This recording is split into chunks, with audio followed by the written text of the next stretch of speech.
கல்யாண ஊர்வலம் நடத்துறீங்க? ஊர்வலம் விடுற நேரம் வந்தாச்சு இல்ல, அதான் ஒத்திக்கு பாத்துக்கிட்டு இருக்கோம். வண்டியை வித்துறதுனால விக்க மாட்டேங்கிறீங்க, மானத்தை வாங்குறீங்க. அது என்ன தம்பி அப்படி சொல்லிவிட்டேன்? இந்த காரை யாராரு வச்சிருந்தாங்க தெரியுமில்ல? யாராரு?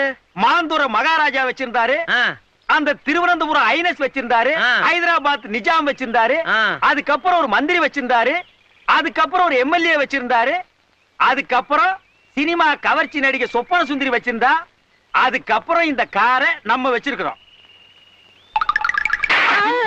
யார பார்த்து இந்த கேள்வி கேட்கிற? ஏன் அடிச்சீங்க? ஏன் அடிச்சனா? அவன் என்ன கேள்வி கேட்டான்? ஏண்டா என்ன பார்த்து ஏன்டா இந்த கேள்வி கேட்டா? சொல்றா. அது ஏன்டா என்ன பார்த்து அந்த கேள்வி கேட்ட? இத்தனை பேர்